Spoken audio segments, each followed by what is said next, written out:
Star Trek has inspired many imitators of its naval-style crew and adventure-seeking. It has also, of course, inspired its share of parodies.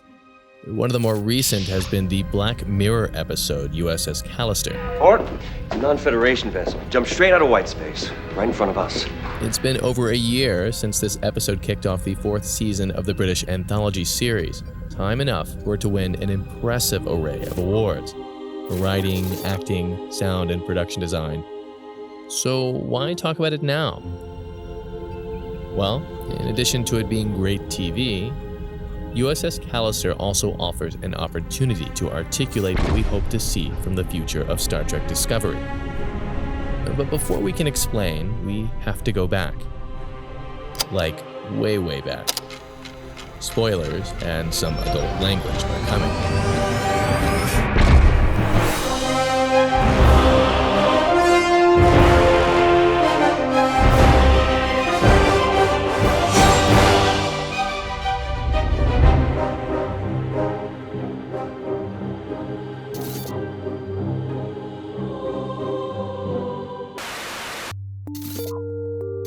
USS Callister clearly has a special relationship to Trek, to the original series in particular. Within the virtual world created by programmer Robert Daly to imitate his favorite television show, Space Fleet, there are any number of nods to TOS. The bridge, the uniforms, the easy-to-grasp map, the cheerful captain worship. But USS Callister is not just parody. Like the rest of Black Mirror, the episode pushes forward, just over the horizon of our technological future.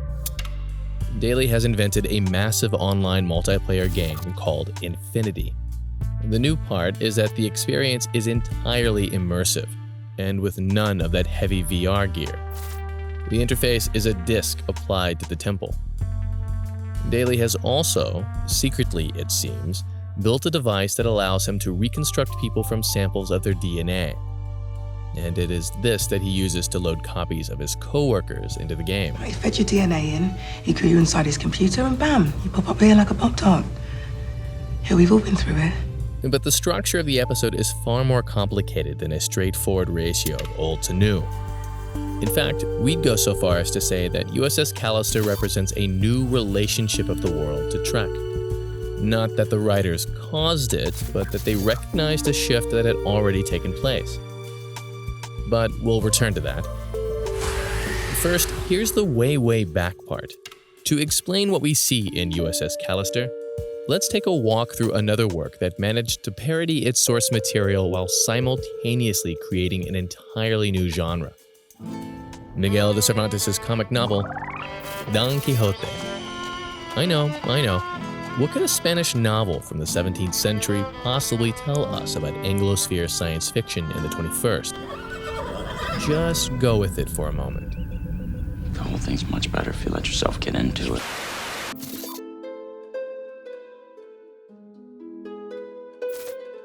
When it comes to Don Quixote, the most famous thing about him is that he has lost his mind. And the loss isn't something that develops slowly over the course of the novel. It's more like its entire premise. We are introduced to our hero as an impoverished gentleman, no longer young, who spends what little money he has on books. That's not a bad way to retire. His favorites are adventure tales from the past, chivalric romances that tell of knights and ladies and deeds of valor. And he stays up all night reading them. The novel's narrator doesn't give him a break for his obsession. Quote, "From so much reading and so little sleeping, his brain dried up and he went completely out of his mind." Suddenly, everything he sees becomes part of a noble tale of adventure, and fantasy and reality slosh together in his mind. This gentleman, whose real name is Alonso Quijana, chooses a much more impressive moniker for himself, Don Quixote de la Mancha. He pieces together some pitiful armor, imagines that an old farm steed is really a warhorse named Rocinante, chooses a neighboring peasant girl as his lady love and names her Dulcinea, and eventually convinces a neighboring farmer, Sancho Panza, to act as his squire. All this when the so-called age of chivalry in Europe had been over for quite some time. As Don Quixote sallies forth on his noble quest for riches, fame, and justice, not necessarily in that order, everyone and everything he encounters becomes part of the story in his mind. Though he does treat anyone who is kind to him with courtesy, his adventures are not exactly harmless. He beats a mule driver who doesn't respect his need to keep vigil over a water trough. He and Sancho set free a gang of thieves who then beat and rob them. Most iconically, he duels a windmill that he believes to be a giant. It does not end well for him. The thing about Don Quixote's way of breaking with reality is that it's not the break that causes his love for the past. It's the opposite. His obsessive love for the past has cost him his mind. The books that he's read are burned by his housekeeper and friends as enemies who have destroyed his mind. In Don Quixote, an excess of nostalgia is itself a form of insanity. Remind you of anyone? Robert Daly, perhaps? Now, there's nothing inherently weird about being a Star Trek fan. I don't know what you're waiting for. We've got so much going for you. Enlist in Starfleet. Make it happen. I mean, obviously. You're dismissed. But in this Black Mirror episode, there is something slightly off about Daly's total devotion to Star Trek's proxy, Space Fleet. Daly named his business Callister after the ship in the show, and his office is decorated in memorabilia. He has copies of the complete run of the series on every conceivable medium. Is this on like tape? Yeah, I've got the VHS, the DVD, Blu-ray, the whole thing. And he's ready to talk about it at the drop of a hat. Any hat. It's a TV show.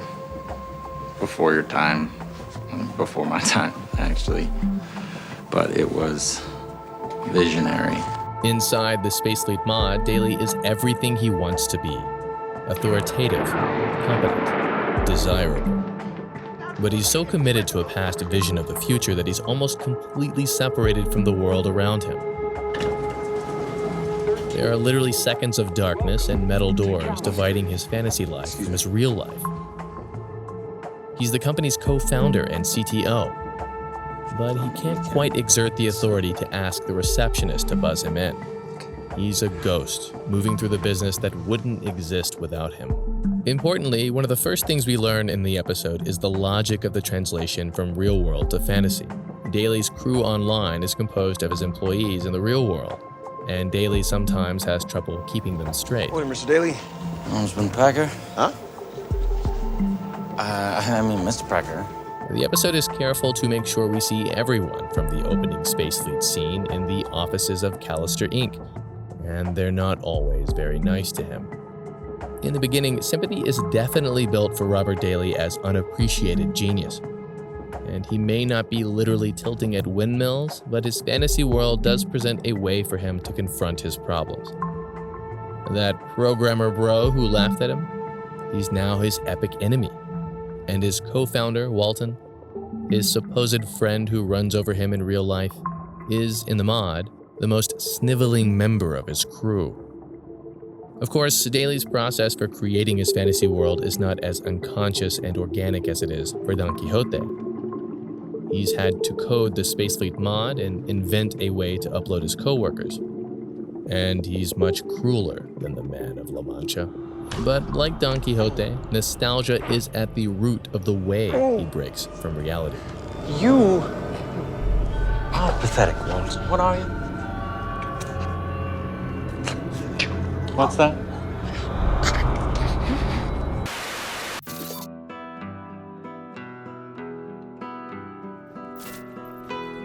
Another thing that makes Don Quixote the novel notable is the way it reflects and refracts a broad array of societal events in early 17th century Spain. There's the fact that Cervantes manages to present a cross-section of every level of Spanish society, from farmers and village priests to innkeepers, prostitutes, nobles, criminals, and former captives of Barbary pirates. But also in the background, we can detect the tension between Spain's recently glorious imperial past and its 17th century decline. There's tension between Spain's intense devotion to Roman Catholicism and the Renaissance humanism holding sway in other parts of Europe. The Inquisition, founded in Rome in 1238 to root out unorthodox beliefs, was made an official branch of the Spanish government in 1478, and Don Quixote encounters various inquisitors on his journey. When he's first returned home, in fact, his books are burned as heretics. A satirical callback to the actual punishment of convicted religious deviants. With all this, the novel practically provides an index to the people and issues of Spain in 1605. USS Callister does a surprising amount of similar indexing in its 75-minute runtime. Just as Don Quixote presents a cross-section of Spanish society, USS Callister profiles a Silicon Valley startup in the diversity of its characters and cast. A range of job descriptions are presented in the office: CEO, CTO, coder, receptionist, intern, marketing specialist. And only one cast member is a white alpha male. In the real world, it's Walton. But in the mod, of course, it's Daly. The rest of the episode is chock full of issues of the moment. In fact, one reason this episode of Black Mirror may not be as focused as others on predicting technology is that it's got so much to say about the here and now. The company has created and markets a massive online multiplayer game, and they have to worry about the timing of their new release. Okay, tell me it's going to be up and running before the weekend.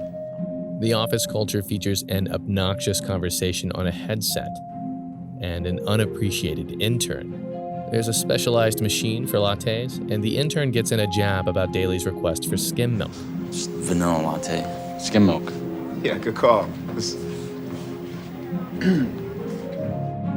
Major plot points revolve around a software update that manifests in the mod as a wormhole. The update patch. And Nanette's knowledge of the racy photos she has stored in the cloud allows her to blackmail her real-world self to help the digital crew. I'm pretty sure that I'd do anything to keep those photos from getting out. There's even a subtle joke about the importance of password security. Uppercase Y 998, lowercase GB7, uppercase TY, ampersand 4. Secure choice. And let's not forget about pizza delivery. Hold on, I think my pizza's here. A profoundly beneficial technology unimaginable before the 1970s. Most significantly, perhaps, is the very important, very now topic of toxic masculinity. In the real world, Walton has this covered by being the charming but slightly douchey CEO. Have you had the tour? But more to the point is the type of toxic masculinity represented by Daly. He may be timid and awkward with his co-workers, but he still believes it's his right to be celebrated and obeyed. If he can't experience that in the real world, he'll force it through cruelty and strength in the digital world. And any lapses in obedience are met with immediate punishments that he would otherwise only be able to imagine. What, are you gonna throw a fireball?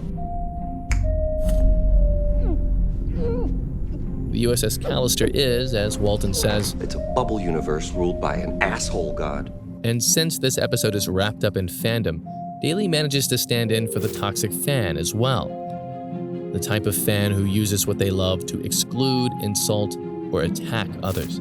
Daly is deeply drawn to Space Fleet and its ideals. He can even make a Kirk-worthy speech about them. But rather than being guided by high-minded principles, he uses them as a cudgel. And you assholes are fucking it up! I did it! The more spot on the imitation of Star Trek in this episode, the more the danger of unconsidered nostalgia comes into focus.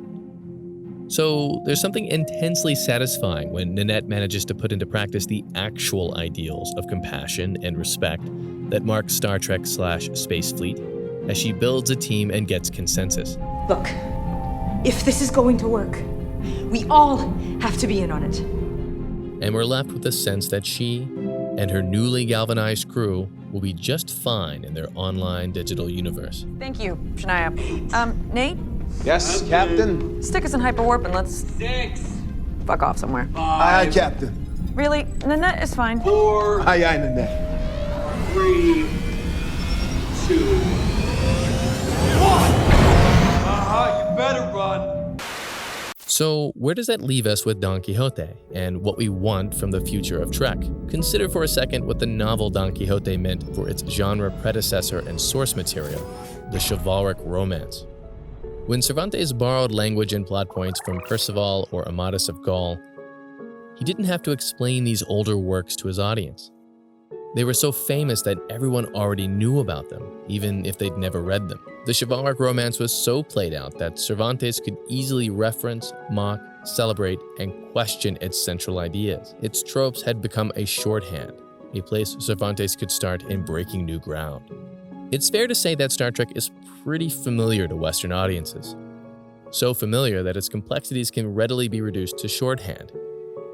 The bridge of the Enterprise is so iconic, for example, that it can be quickly suggested by bright colors and big buttons. It's any button. They're all the same.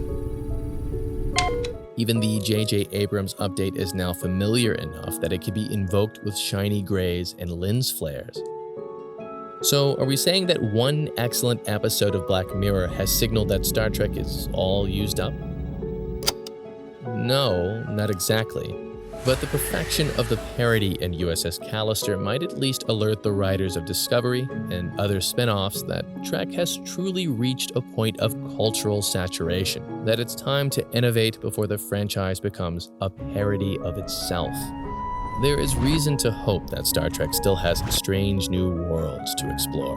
The recent short trek Calypso took us 1,000 years into the future, to an empty Discovery parked in a nebula and guarded by a nearly sentient AI, to a war waged by an apparent late-stage Federation.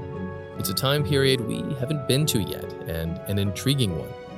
Interestingly, too, the need to break beyond cultural shorthand might partly explain why the writers of Season 1 of Discovery were ready to play with a longer, darker story arc.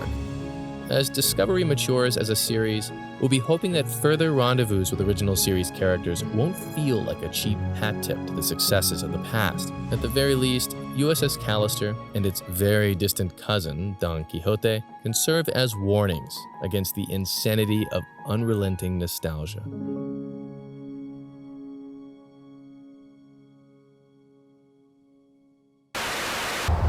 Oh, hello. I'm on a bridge. I'm Catherine Ross. I am a stand-up comedian and I own a greeting card company called Party Sally. You can check out our super fun Nat Lane greeting cards at partysally.com, or you can follow us on Instagram at Party Sally, or if you like me and you think I'm funny, you can follow me at Catherine Lynn Ross on Instagram. I'm here to read the credits, so let's get started. This essay was written by Katie Boyer. It was edited by Sam Fraser Jr. and maybe a little bit by Kyle Sullivan. All the great-looking graphics work was done by Josh Cooley. And the terrible ones? Those were Kyle. Audio assistance provided by Patrick Sullivan and Matt Webster. Narration was done by Kyle Sullivan. Camera work and lighting by Steve Ashley and by Randy Halpern. Title graphics are based on work by Dan King. If you like this and other essays on this channel, then consider supporting us on Patreon, because Patreon is the reason that this channel even exists. Seriously, all the dollars that you give them get turned into terrible jokes and neon graphics, and if you're into that, which apparently you are, you should swing by Patreon and become a supporter. Link is in the subspace below. Also, we'd like to tell you about our podcast, Wiki Surfer. Trexpertise's own Kyle Sullivan, along with Brandon Phibbs, a writer, director, producer, who's worked for shows like Cosmos, A Spacetime Odyssey, and The Story of God with Morgan Freeman, I'm impressed, team up for an experiment in podcast storytelling that surfs through the endless hyperlink waves of the Wikipedia ecosystem. You can check it out wherever you get your podcasts or at www.wikisurferpodcast.com. Finally, we'd like to thank our patrons who make this whole thing possible.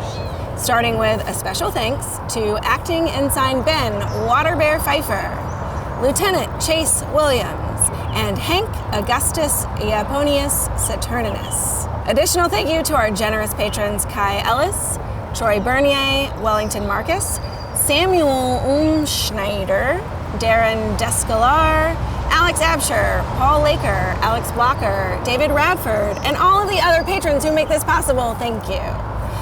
If you'd like to be notified when the next essay lands, then subscribe, turn on notifications, and especially sign up for our no-nonsense email list. The email list is the most efficient method. You can find all relevant links down in the subspace below. Thank you. That was a lot. See you soon. 遠い将来を考えてみようよ。